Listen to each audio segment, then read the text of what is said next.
Dios le bendiga, Dios le guarde. Es un placer nuevamente estar con ustedes. Le damos gracias al Señor por la oportunidad que nos concede de sacar un momento hoy jueves para poder compartir eh, con ustedes un repaso para la escuela bíblica de este fin de semana. Le damos gracias al Señor porque nos da la oportunidad de sacar la oportunidad de poder extraer enseñanza espiritual para que ustedes puedan estar preparados para la clase que se aproxima y que puedan ser efectivos en la misma.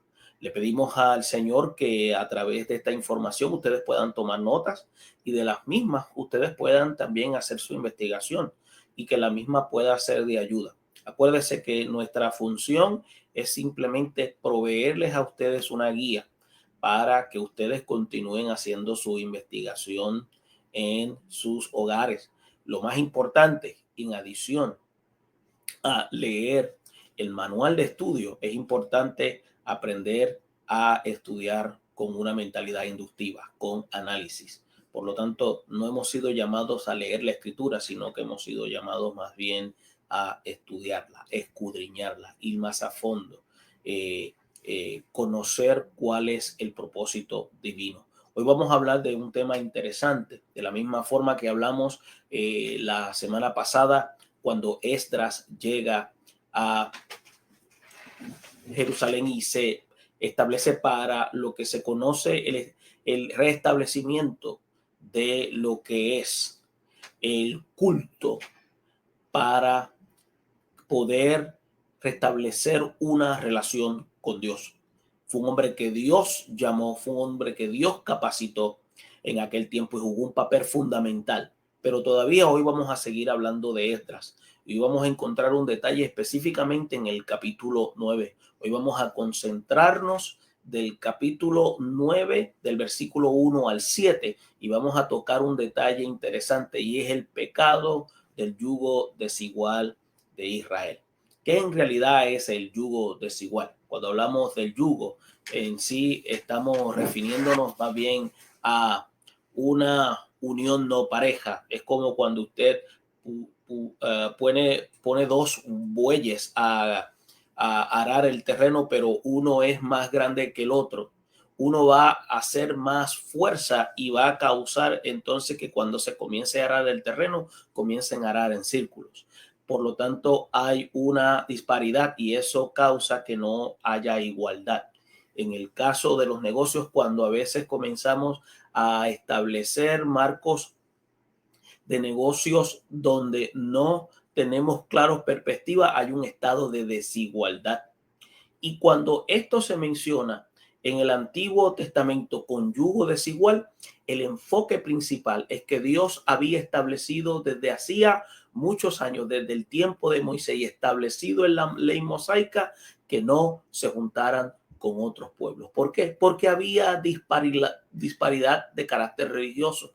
Ellos eran de mentalidad politeísta, ellos no eran monoteístas, ellos no adoraban a un solo Dios. Por lo tanto, iba a surgir la tendencia de ser más dominados por la influencia politeísta y por lo tanto Dios le exigía al pueblo de Israel que no entraran en este tipo de conexión. Por lo tanto, cuando hablamos de ese yugo desigual, Dios lo señala, y cuando Dios lo establece como un señalamiento y como una orden, es porque eso trae consecuencias serias. En el tiempo actual, en el tiempo de la iglesia, cuando la iglesia se le indica y se le habla de que por qué no hacer yugo desigual la iglesia, podríamos decirlo de la manera más simple: los cristianos se casan con cristianos. ¿Por qué? Porque en realidad a veces hay personas que dicen, bueno, hay gente en la iglesia que no tienen las cualidades. Bueno, eso puede ser cierto, pero es bien importante que usted se dé cuenta que también hay mucha gente dentro de la iglesia que sí cumple con las cualidades para hacer yugo igual. Pero es importante que usted pueda ser paciente, tanto hombre como mujer, para poder encontrar esa conexión adecuada y funcional. Por lo tanto, usted es responsable de que pueda hacer esa decisión de una manera correcta, más que ser influenciado por el aspecto emotivo. sea más inclinado a la razón para que pueda tomar una decisión con los pies en la tierra. Y es bien importante tener esto, saber que cuando tomamos una decisión desigual, eso va a traer consecuencias. Dios perdona cuando nosotros fallamos, pero las consecuencias no perdonan. Y a veces nosotros queremos que luego de haber tomado decisiones, nosotros queremos que Dios remueva las consecuencias. Y son cosas que no van a ser removidas, porque ya teniendo un conocimiento previo de lo que Dios ha indicado, de lo que Dios ya ha dictado, con anticipación, con el propósito de prevenir que surja una situación de antemano, pero nosotros nos anteponemos ante ese decreto divino. Tenemos que tener claro que hemos de acarrear consecuencias por eso.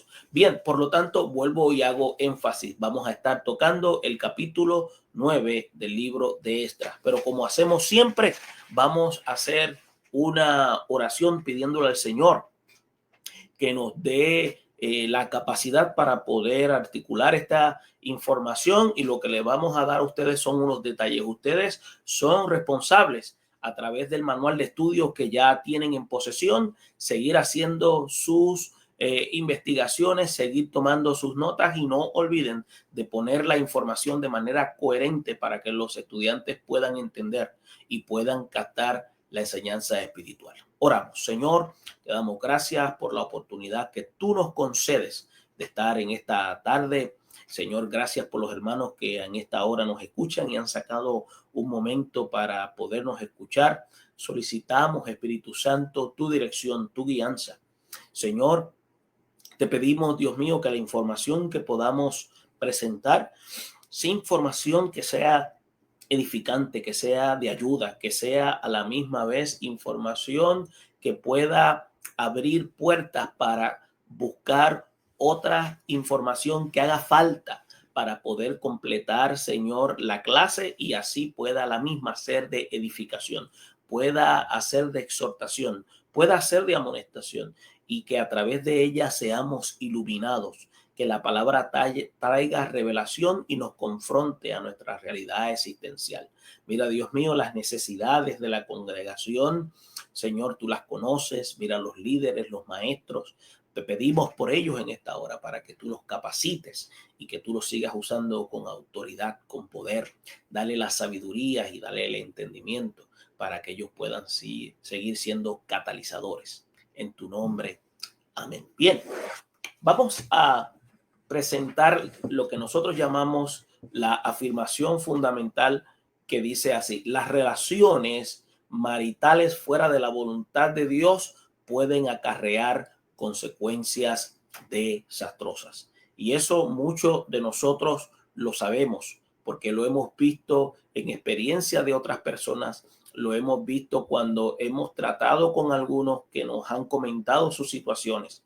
¿Por qué? Porque hemos visto la desigualdad en la cual no hay una conexión dentro de la relación en cuanto a lo que implica buscar a Dios. Por lo tanto, a veces conocemos parejas que, aunque puedan tener el buen deseo de buscar a Dios, una de ellas o ambas pueden tener cierto grado de lo que se llama yugo desigual. ¿Por qué? Porque yo he topado con parejas que a veces hay personas que les gusta simplemente asistir al templo una vez a la semana. Hay otros que les gusta, de esa pareja les gusta asistir toda la semana. Y si esas cosas no se dilucidan antes de entrar en una relación de matrimonio, eso trae consecuencias, y casi siempre trae consecuencias que culminan en un divorcio. Y eso podría ser algo de manera como ejemplo, como también hay personas, tanto hombre como mujer, que deciden entablar una relación de matrimonio con personas que no son creyentes, en otras palabras, que no comparten la misma fe.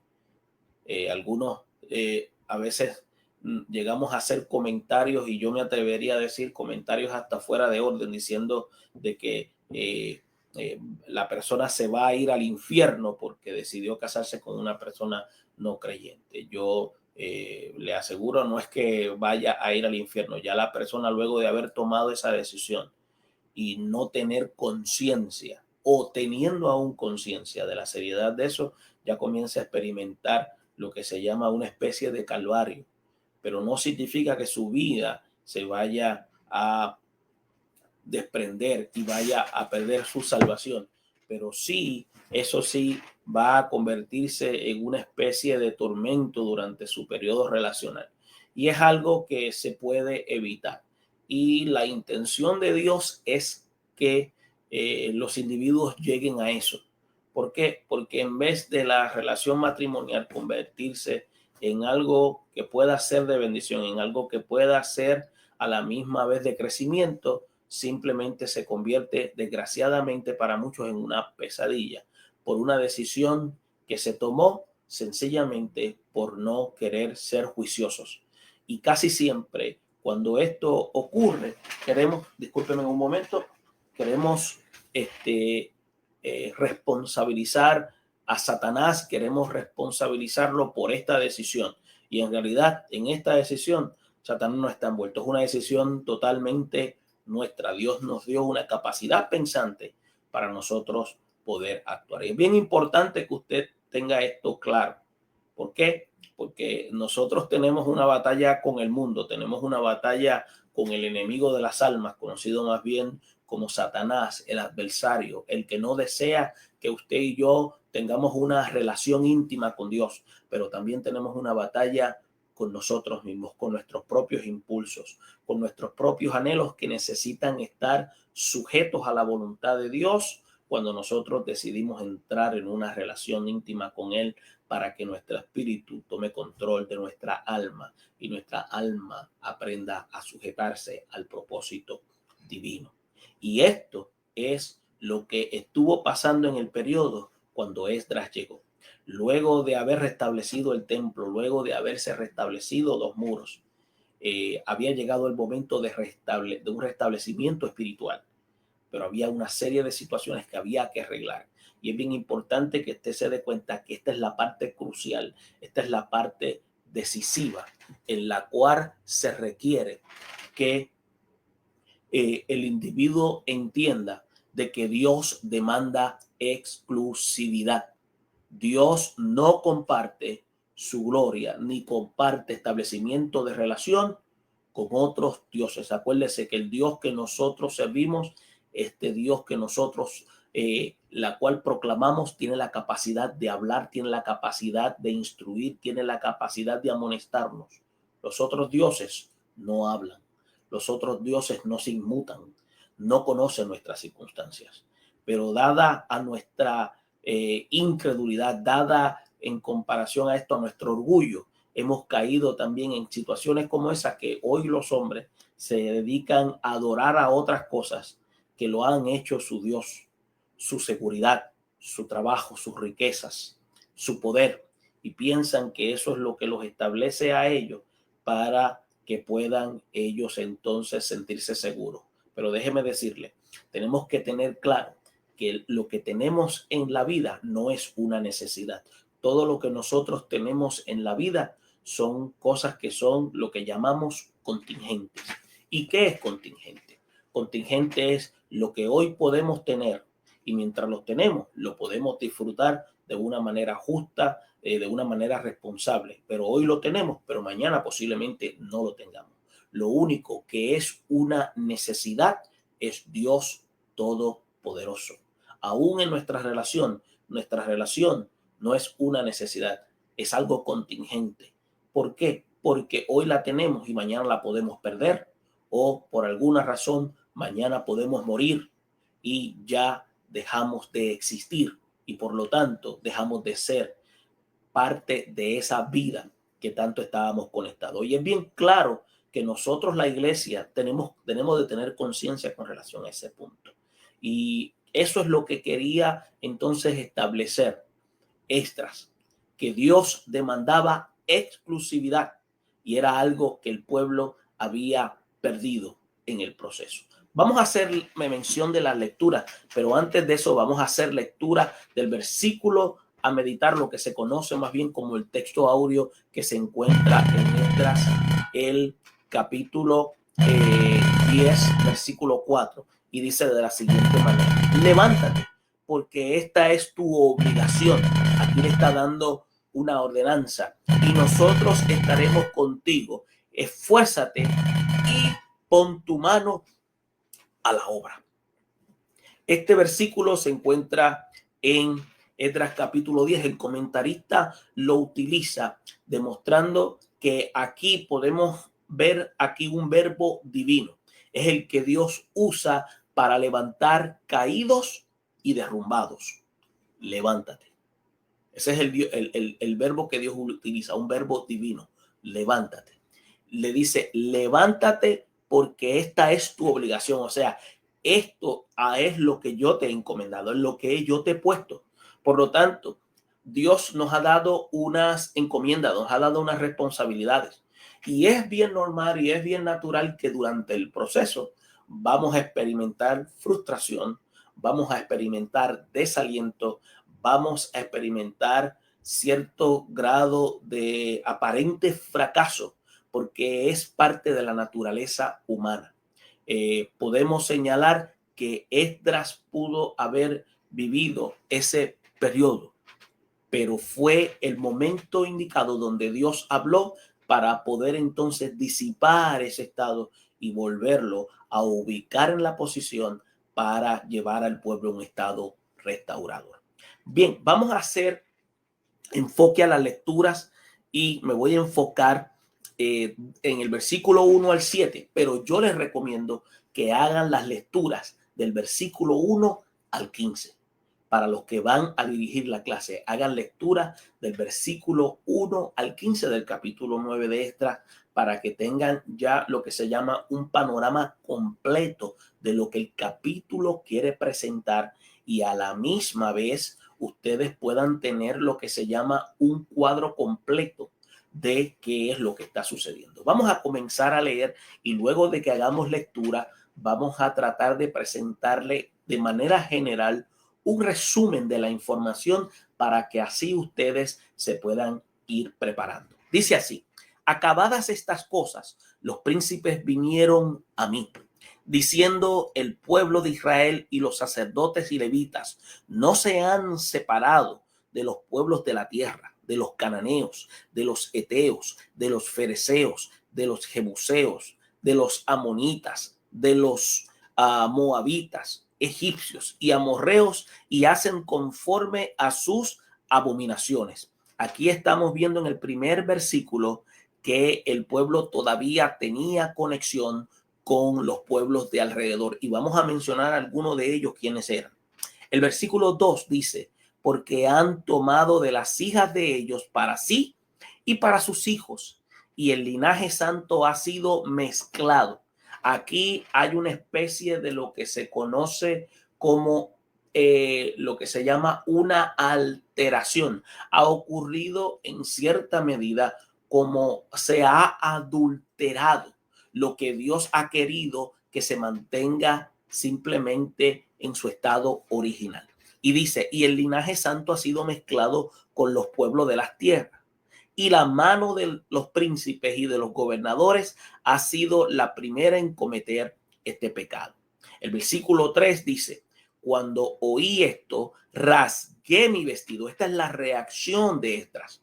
Y mi manto, y arranqué mi pelo de mi cabeza y de mi barba, y me senté angustiado en extremo. Aquí se puede ver lo que se conoce como el mashmen en hebreo, que es un estado de frustración profunda.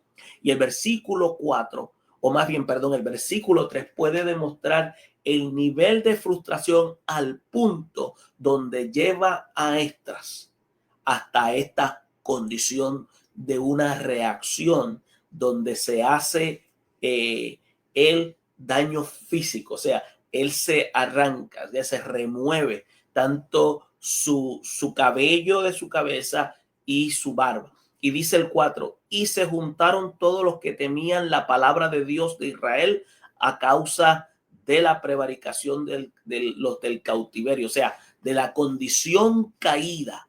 Se empezaron a juntar los que eran justos para ver los que estaban cautivos, más yo estuve muy angustiado hasta la hora del sacrificio de la tarde.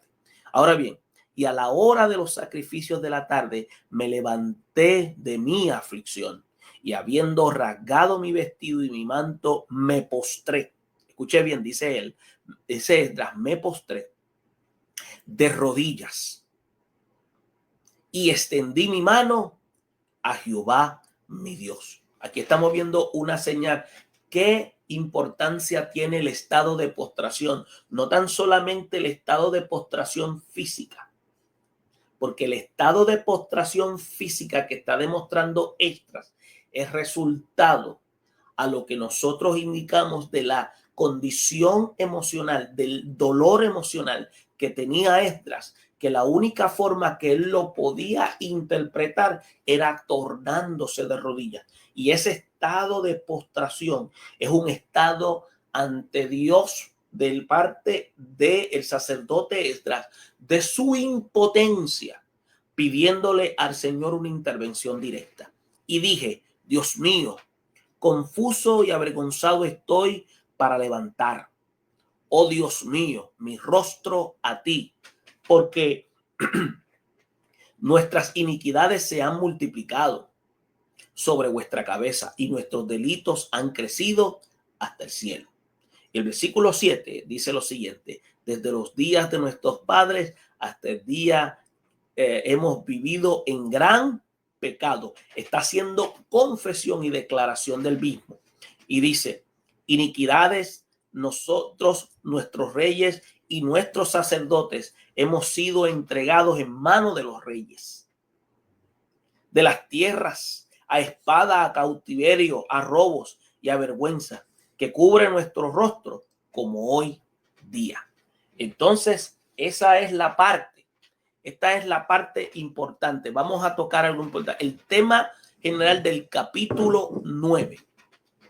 Estamos hablando, si usted analiza el capítulo 9 y el 10, es lo que se podría llamar de Esdras.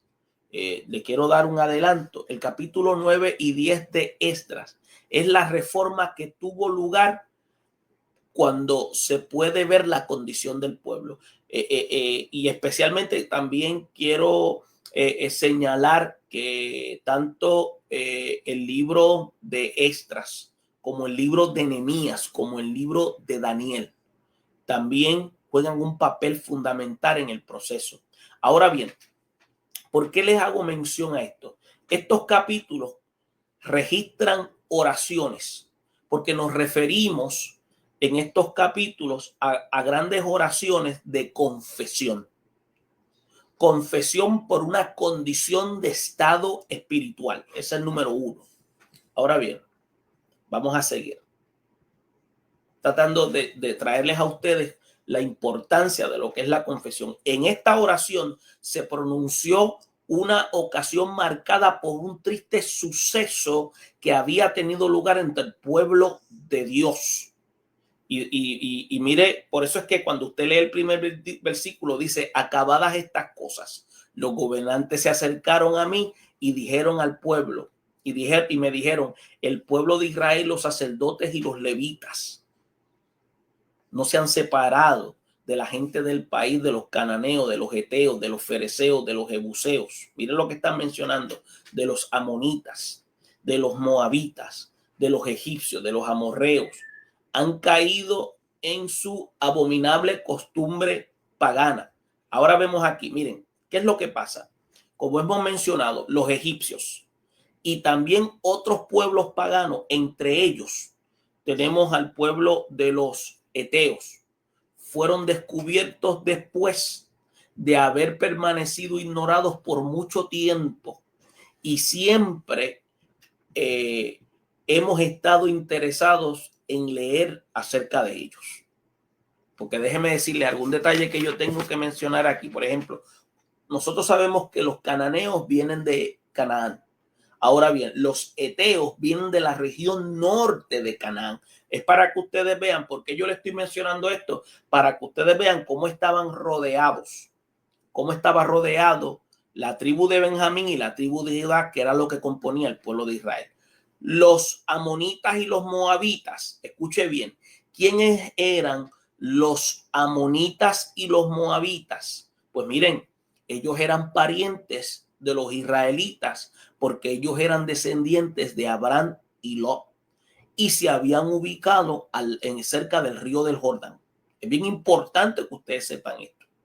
Y los egipcios, pues obviamente están en el sur de Canaán. Si usted toma análisis y se pone a ver o a observar en un mapa bíblico, se va a dar cuenta que estaba en sí lo que podríamos decir en un término táctico, estaba como emboscado.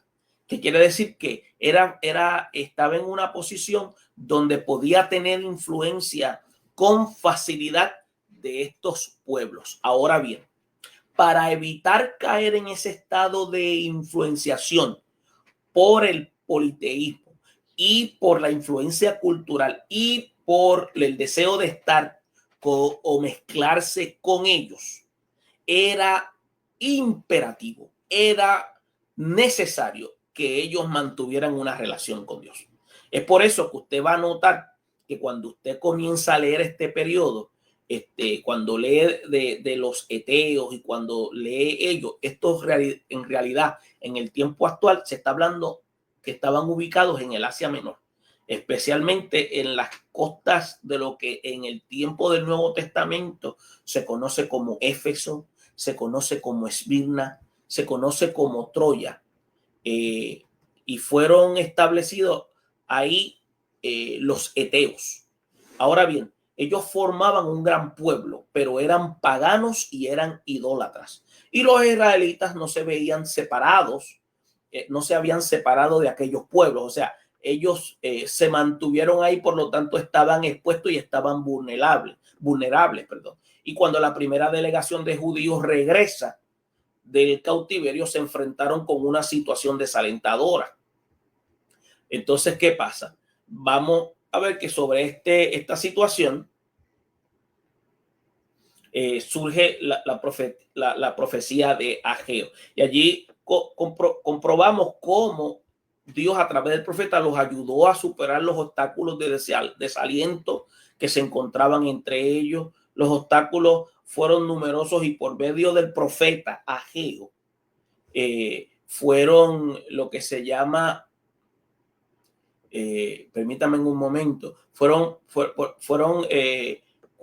por medio del profeta Ageo fueron capaces de sobrevivir, y con la ayuda de un líder laico activo como Nehemías, que establecieron las murallas y el templo en Jerusalén con Zorobabel fueron reedificados, aunque el desaliento estuvo presente, Dios permitió que se pudiera construir el templo. Y es bien importante que se tome esto en consideración. La parte espiritual todavía no había sido tocada, por lo tanto, era necesario que fueran atendidos espiritualmente. Por eso es que Dios llama a un hombre como Esdras. Por eso es que esa condición de desánimo estaba en el interior, aunque a veces no florecía. Por eso es que alguien ha dicho que el desánimo es el arma más efectiva que usa el enemigo de las almas. Y los judíos descuidaron las normas de separación que Dios había establecido. Y se dieron en lo que se llaman casamientos mixtos con los enemigos paganos de Dios. ¿Y por qué eran enemigos paganos de Dios? Porque abrazaron la idolatría. Comenzaron, muchos de estos grupos hacían sacrificios, y los sacrificios eran sacrificios humanos, y por lo tanto Dios los abominaba. Y Israel en cierta medida tuvo mezcla con ellos. Entonces, ¿qué pasa? Esto trajo que cuando ellos se mezclaron, condujo a los israelitas a adoptar costumbres de parte de ellos, y costumbres de carácter pagano. Algo que yo les voy a señalar es, por ejemplo, cuando ustedes escuchan en las escrituras, nosotros hablamos del término infierno. La palabra infierno es una palabra transliterada, pero la palabra correcta es la palabra hebrea, lo que se conoce más bien como Gehenna. ¿Por qué? Porque cuando el pueblo se mezcló comenzó a practicar la idolatría y hacía sacrificio, sacrificando humanos, especialmente niños. Y cuando Dios derramó juicio, ellos estaban ubicados cerca del valle de Josafat, que es lo que se llama el valle de Gehenna, que es el valle de Geminín. Ahí es donde ellos estaban ubicados. ¿Qué pasa? Cuando Dios los llama la atención, Dios les llama la atención, el pueblo vuelve a caer en posición, el pueblo se va. Y como recordatorio, miren, actualmente en Israel nadie vive en ese lugar. Y usted sabe lo que hicieron desde aquel día. Convirtieron en aquel día ese lugar de Geminín en un vertedero que todavía sigue todos los desperdicios que el pueblo quería desechar, los echaba en el Geminín. Por eso es que cuando ellos hablaban de eso, decían el gusano donde no muere. Ahora entienden el concepto. Por eso es que cuando se hablaba de infierno, cuando ellos hablan en la Biblia donde el gusano no muere, se estaban refiriendo a ese lugar. Aunque en términos espirituales hay una realidad de un lugar de tormento, el elemento que ellos utilizan como lugar de tormento, que es un lugar que ellos consideran maldito, es el valle de Gehenna, que es lo que es el antetipo del infierno. ¿Por qué? Por esa conducta desfachada del pueblo de Israel. Y pensamos que muchos de ellos ni siquiera se tomaron la molestia de casarse. Y algunos se mezclaron, escuche bien, se mezclaron y abrazaron la idolatría. Y los israelitas no se habían separado de los pueblos. Y cuando la primera delegación llega, regresó a tierra, se enfrentaron con esta situación. Entonces, ¿qué sucede? Comenzaron a surgir estos problemas. Bien. Estoy buscando aquí otro detalle importante porque quiero que lo tengan detallado. Bien, hablamos del desánimo. Entonces, ¿qué sucede? Esta situación de desaliento. Ahora bien, mire esta parte. Si usted nota, esta misma situación está ocurriendo en el tiempo actual, en el tiempo contemporáneo. Nosotros estamos viendo que en nuestras congregaciones, muchos de nuestros miembros, especialmente jóvenes, tanto féminas como varones, y aún personas que están viudos o se han divorciado o han llegado divorciados, han querido restablecer o han querido casarse, pero lo han querido hacer con personas que no comparten la misma fe. Y eso es lo que hace, es acarrear problemas. Yo conocí a un pastor que cuando decía que cuando usted quiere entrar en yugo desigual, lo que está clamando es por candela. En otras palabras, por problemas, porque no está pidiéndole al Señor dirección, porque acuérdese que esa persona no conoce la experiencia carismática, y al no conocer la experiencia carismática, sus oraciones van a ser estorbo. No es que la persona sea un estorbo, es que como la persona no tiene la revelación de Dios en su vida, no va a entender la relación de la referencia espiritual que usted tiene con Dios. Por lo tanto, le va a ser problema, porque cuando usted quiera buscar de Dios, le va a ser impedimento. Por eso es que la Biblia, cuando habla de establecer un yugo igual, es que tengan la misma fe, compartan el mismo Dios.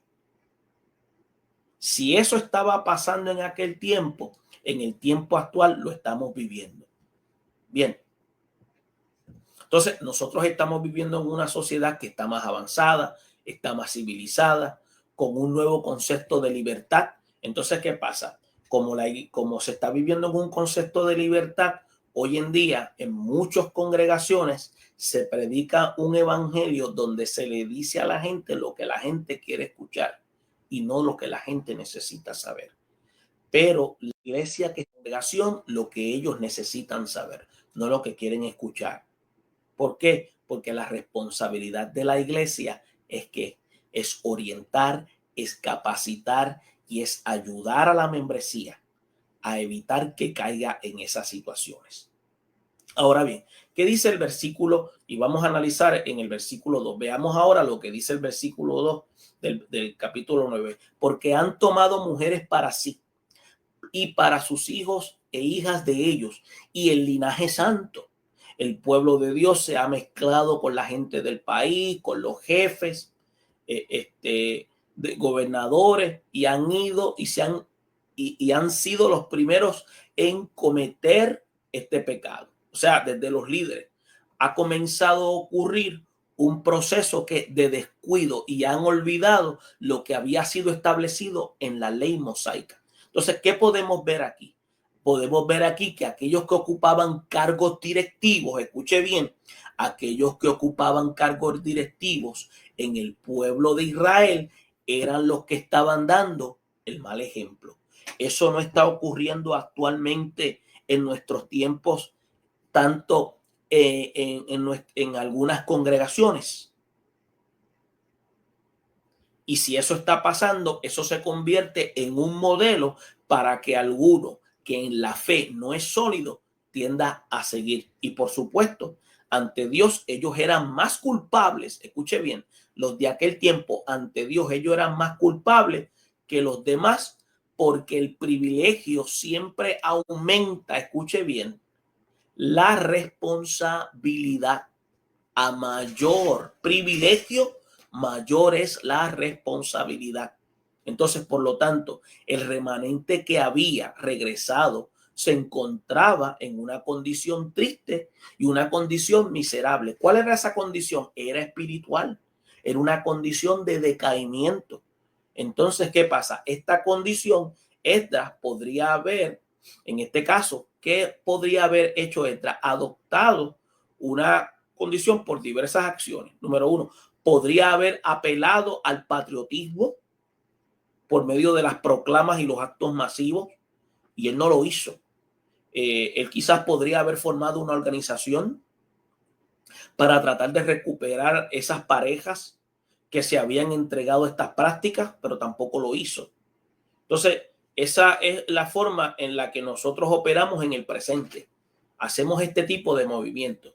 Pero, ¿qué vamos a notar aquí? Analicemos. Mire, que no fue ni ocurrió en ese tiempo. O sea, por supuesto, Esdras en aquel tiempo no sabía, no tenía conocimiento de métodos modernos. Y observemos lo que él hizo, que fue algo que nosotros no vemos en nuestros días. Miren lo que él hace. Miren lo que dice el versículo 3. Dice, cuando oí esto, escuche bien, rasgué mis vestidos y mi manto y me arranqué el pelo de mi cabeza y de mi barba y me senté angustiado en extremo. Ahora bien, vamos a tratar de explicar este versículo 3. Aquí, o sea, Esdras no llegó a la tierra nativa de Israel hasta 75 años después. ¿Estamos claros? Ok. Después de la primera delegación, que fueron aproximadamente entre 43,000 y 50,000, conducida por Zorobabel. Cuando Esdras regresa con su delegación de unos 2,000, eso es contando con las mujeres y los niños, porque él iba con un grupo de líderes, descubrió que el templo ya había sido reedificado por Zorobabel. Nehemías va también en el proceso años después. ¿Y qué pasa? Comienza ese proceso de reconstrucción y la población se encontraba, como habíamos dicho, en una situación triste y miserable en términos de decaimiento espiritual. Entonces, debido a que a esta mezcla de casamientos mixtos realizados con los paganos. Entonces, ¿qué sucede? La inmoralidad, la idolatría se practicaba de manera desenfrenada, y cuando el asunto llegó al conocimiento de este hombre conocido como Esdras, que era un sacerdote genuino, y este descubrió que era verdad y se sintió absolutamente abrumado y angustiado porque el pueblo de Dios hubiera caído en un nivel tan bajo. Esto emocionalmente le dio un dolor, le dio un pesar.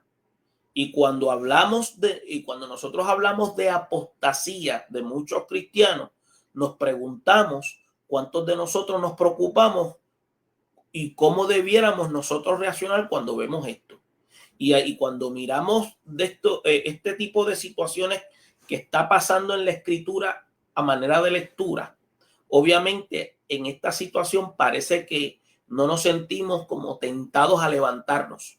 Lo que pasa es que nos da miedo. En los tiempos actuales hoy nos da miedo.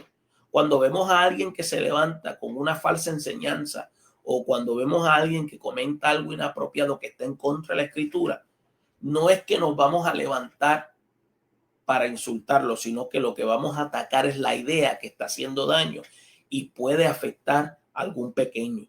Y por lo tanto, de levantar las manos y presentar postura, lo que se llama en la ciencia teológica una apologética, una defensa de la fe. Opinar que ese es nuestro problema y que debemos de dejar que todos siga a la misma. Entonces, ¿qué pasa? Cuando nosotros no actuamos de esa forma, nos convertimos en cómplices de la condición. Por eso es que la iglesia, hoy en estos tiempos, temas como hoy el homosexualismo es un tema que nosotros no lo tocamos en la iglesia. Y usted sabe lo que ha hecho la sociedad. A través de eso ya se ha aceptado. ¿Por qué? Porque lo que se ha hecho costumbre se ha convertido en ley. Eso es lo que en cierta medida han hecho que hoy los especialistas de la conducta hayan removido la homosexualidad dentro de los libros de traumas donde han sido diagnosticados y ahora lo convierten ahora en una preferencia sexual. ¿Por qué? Porque ha habido influencia de esta gente. Y ahora, como hay ese movimiento utilitarista, donde la gente sigue haciendo lo mismo, y como, ¿qué pasa? Los sistemas de gobierno, miren lo que dicen, vamos a dejar que la gente se siga acondicionando mentalmente y el día que se vaya a votar por eso que ellos están postulando, en este caso la homosexualidad, ¿qué va a decir la gente? Ay, sí, eso de la homosexualidad ya lleva tiempo, porque nosotros nos estamos sorprendiendo de algo que ya es viejo. Eso se llama utilitarismo. Y la iglesia, como decía Bonhoeffer, se queda callada cuando debería abrir la boca, cuando debería hacer un señalamiento. Ahora bien, pero hay que reconocer que es un problema que eso es nuestro. Nosotros tenemos que levantarnos y señalarlos. Aunque a veces nosotros nos digan que son fanáticos, nos digan que somos anticuados, y muchos de los pastores posiblemente le cueste cárcel y le digan que son lo que le llaman homofóbicos. Y déjeme decirle, no tan solamente el homosexual, el problema del adulterio también, todas estas cosas hay que señalarlas para que nosotros caigamos en conciencia, porque estamos vulnerables a caer en este tipo de condición. Y mano, sería fácil levantar el dedo acusador y señalar lo que creemos que está mal. Nosotros tenemos que aprender. Si observamos lo que hizo Esdras, se sintió apesumbrado por el pecado del pueblo y rasgó sus vestidos, arrancó los pelos de la cabeza y de su barba en una señal de dolor. En vez de nosotros emprender lo que se llaman campañas para descalificar lo que hoy está sucediendo, como muchos habrían hecho hoy, porque eso es lo que se está haciendo hoy. Vamos a tomar la actitud de lo que dice, mire lo que dice el versículo 4. Mire lo que dice el versículo 4.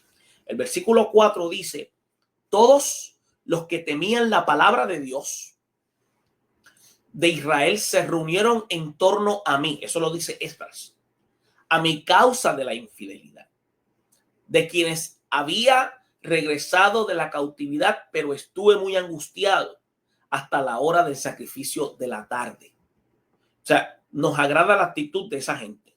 Todos los que temían el castigo de Dios, de Israel, del Dios de Israel, por causa del pecado cometido, por lo que habían vuelto del destierro, se reunieron alrededor de Esdras. Dice la escritura que ellos temieron la palabra de Dios. Y aquí vemos un acto oportuno, hacer una pausa de reflexión, que es lo que nosotros como iglesia tenemos que hacer. ¿Cuántos de nosotros hoy en día tomamos en serio la palabra de Dios? Tenemos carácter para señalar lo que está incorrecto. Es cierto que hay muchos que profesan amar la palabra de Dios, pero no permiten que esa palabra tenga influencia en sus vidas. Porque yo puedo respetarla, pero si yo no permito que esa palabra tenga influencia, esa palabra no va a generar en mí un sentido de autoridad. Por lo tanto, no va a haber ese efecto de esa conducta personal cuando veamos algo impropio, nosotros actuar con carácter. Por lo tanto, ese temor de Dios no me va a llevar a reaccionar con carácter. Por eso es que quizás de algunos enfatizan el hecho de que Dios es amor y por supuesto que Dios es amor, pero también Dios es santo y Dios también rechaza la conducta pecaminosa. Acuérdese, Dios ama al pecador, pero Dios aborrece esa conducta pecaminosa.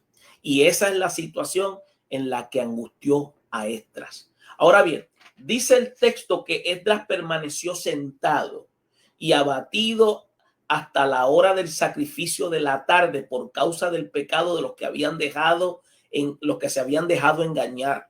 Así que podemos comprobar que sintió que el problema le concernía directamente. Era algo que él tomó. ¿Por qué? Porque él tenía un sentido de responsabilidad. Y cada uno de nosotros deberíamos examinarnos y preguntarnos hasta qué punto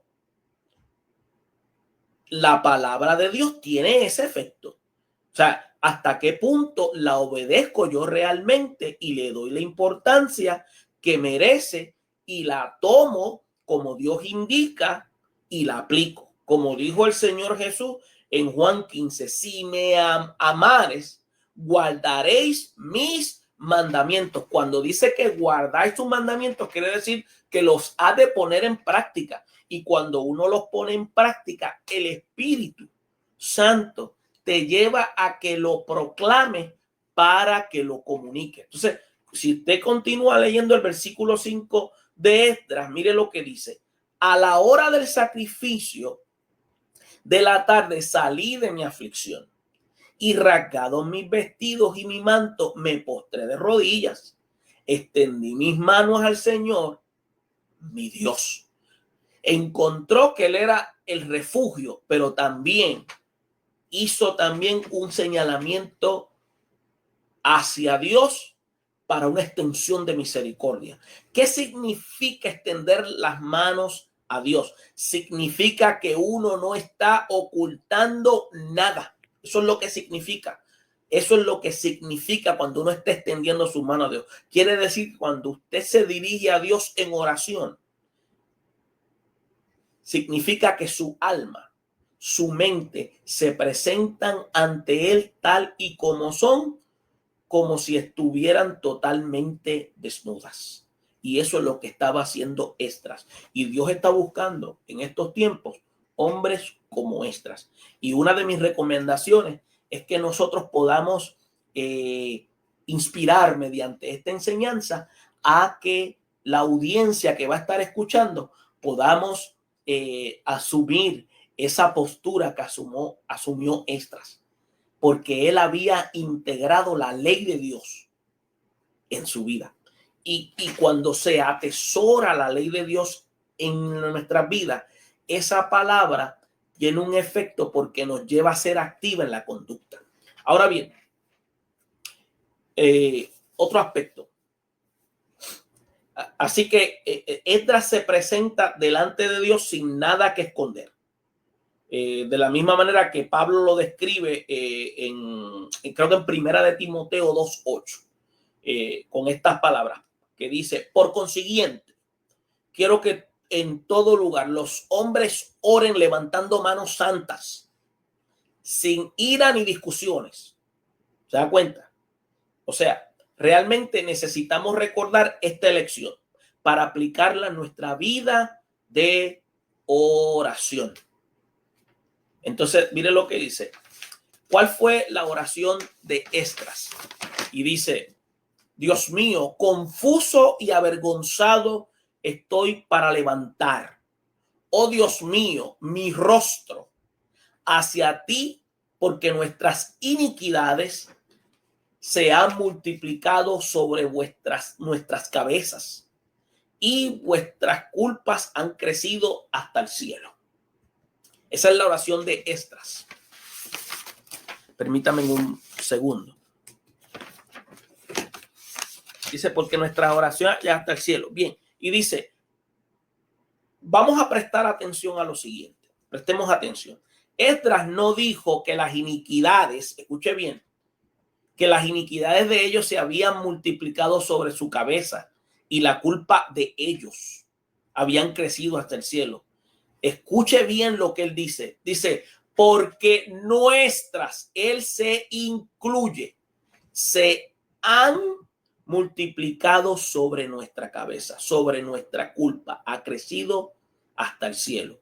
Es muy fácil en el día de hoy, en el tiempo en que vivimos, el poder separarse uno de la iglesia, alegando que algunos sectores de la misma o muchos cristianos se encuentran en una posición bastante favorable para poder decirlo así, como que ellos están mal, pero nosotros estamos bien. No, acuérdese, cuando nosotros hablemos, nos incluimos nosotros también. Por eso es bien importante, todos los que están escuchando, que el pecado de ellos también era nuestro pecado. Porque lo que había pasado en el tiempo de Esdras, actualmente está pasando hoy y muchos de nosotros no estamos tomando acción y por eso nuestras iglesias en términos espirituales están experimentando altos niveles de desánimo, de decaimiento y hay un temor de hablar la palabra porque no le hemos permitido a Dios a que Él tome jurisdicción como debe tener en nuestras vidas para nosotros hablar con autoridad. Por lo tanto, nosotros necesitamos identificarnos con eso en este tiempo actual. Y mire, una pregunta. ¿Se encuentra una parte de la iglesia hoy en ese estado como se encontraba la condición del pueblo de Israel cuando el tiempo de Esdras? Pues mire, la respuesta es sencilla. Sí, nos encontramos así. Entonces nosotros mismos estamos en apostasía. Por lo tanto, tenemos que corregir eso. Y como hay una canción espiritual, no es mi hermana, no es mi hermano, sino yo, Señor, el que está ante ti. Necesito de orar. Entonces, continuemos escuchando el versículo 7, que ahí es donde termina la lectura. Dice, desde los días de nuestros padres hasta el día hemos vivido en gran pecado. Y por nuestras iniquidades nosotros, nuestros reyes y nuestros sacerdotes, hemos sido entregados en manos de los reyes de los pies a la espada, el cautiverio, al robo y a la vergüenza pública, como en este día. Mire, él conocía muy bien lo que era ser cautivo en una tierra extranjera. Eso lo sabía Esdras.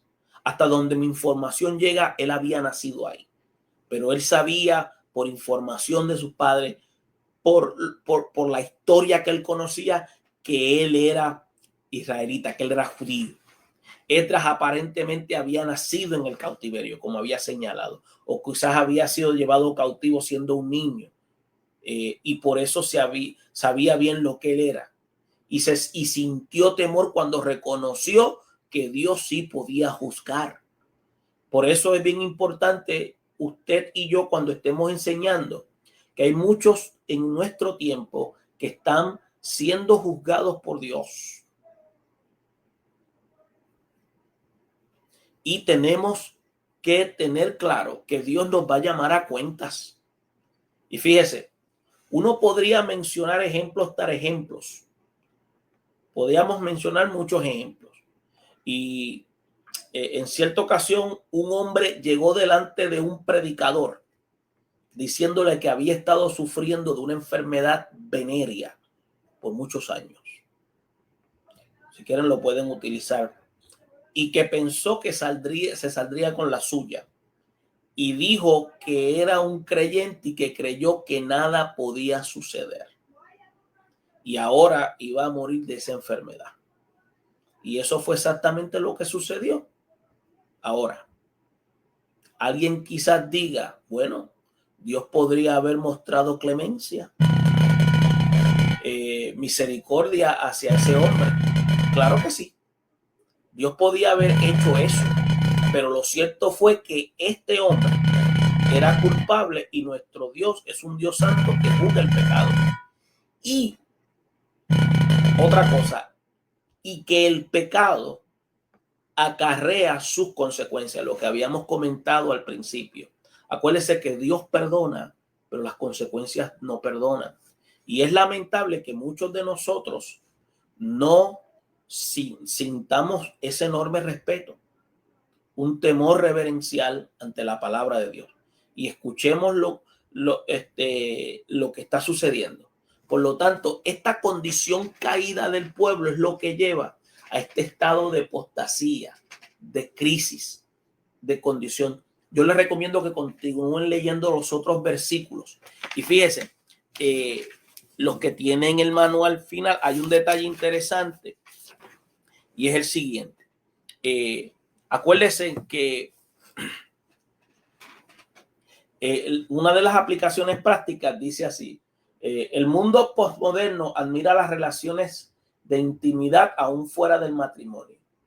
En estos tiempos se ha relativizado la importancia y la sacralidad del matrimonio.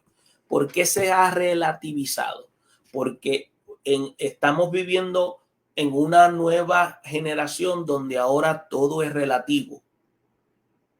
Entonces, ¿qué sucede? Ahora hay parejas del mismo sexo, nos estamos quedando callados, no hablamos y el hacer silencio nos hacemos cómplices. Entonces, ¿qué pasa? Usted dice, bueno, pero eso no afecta a la iglesia. ¿Que no afecta a la iglesia? Eso está afectando a la iglesia porque la iglesia, déjeme señalarle, a medida que el pecado vaya en abundancia, la gracia va a ir en abundancia, pero mientras nosotros estemos aquí, Dios va a demandar de nosotros para que nosotros estemos señalando lo que está fuera del orden divino. De la misma manera que Esdras se presentó ante la presencia de Dios con brazos abiertos, demostrándote, Señor, a ti estoy desnudo, pero también me incluyo con el pueblo que también se descuidó para que tú postres tu misericordia. Estamos claros que aunque vamos a hacer señalamiento, vamos a hacer oración de misericordia para que Dios siga trabajando, para que Dios siga cambiando el corazón, las mentes y la conciencia. Ustedes son responsables de trabajar en ese departamento. ¿En cuál departamento? En el departamento de decirle al Señor, Señor, yo quiero entrar en esa área de compromiso, en esa área en la cual de dedicación, porque quiero ser utilizado y tener ese mismo carácter que tuvo Esdras en su tiempo. Hoy Dios necesita Esdras, tanto hombres como mujeres, que estén dispuestos a señalar para que esa palabra llegue y genere conciencia. Yo espero que esta información les haya traído motivación y les dé ayuda para que sigan preparándose para la clase de este fin de semana de la escuela bíblica. Es bien importante. Les exhorto a que continúen. Ayúdenme a orar. Estoy conduciendo unas clases en la universidad y espero concluirlas a fin de mes. Estamos trabajando con el tema del trastorno de estrés postraumático y cómo el trastorno de estrés postraumático es tratado con la teoterapia. Ese es uno de los cursos que estamos dando en la universidad. Y le pedimos su ayuda para que el Dios del cielo nos capacite y podamos ser efectivos en la universidad. Y le damos gracias a Dios por eso. Gracias le damos al Señor porque nos ha brindado el privilegio de poder hablar con ustedes en este momento a través de este medio virtual y esperamos con la ayuda del Señor volvernos a ver el próximo jueves. Dios mediante, ya estoy en proceso de retiro ya para a fin de mes, ya he completado mi jornada y comienzo lo que se llama mi periodo vacacional en lo militar. Y efectivamente el 31 de diciembre del 2018 es mi último día en la milicia, y ya el 1 de enero, si el Señor lo permite y no ha venido del 2019, ya soy considerado retirado. Gracias al Señor por eso, gracias por sus oraciones, y le doy gracias al Señor que me ha permitido poder llegar aquí luego del año 93 hasta el tiempo de hoy, estar trabajando en el ejército. A principio comencé con la Guardia Nacional de Puerto Rico y luego decidí entrar a tiempo completo con el ejército aquí en los Estados Unidos. Y ha sido un privilegio, pero a la misma vez hemos ido desarrollándonos en la palabra y esperamos que Dios abra puertas, porque queremos servir al Señor en otros menesteres, pero que sea el Señor el que nos ubique. Ayúdenos a orar para que el Señor sea el que nos capacite y sea el que nos ubique donde nosotros podamos ser de bendición. Por lo tanto, mientras tanto, estamos aquí para servirles a ustedes con la ayuda del Señor, y en lo que podamos ser útiles para la gloria del Señor, queremos serlo, y que ustedes puedan ser efectivos en sus iglesias para que puedan seguir siendo catalizadores. Bendiciones y hasta el próximo jueves.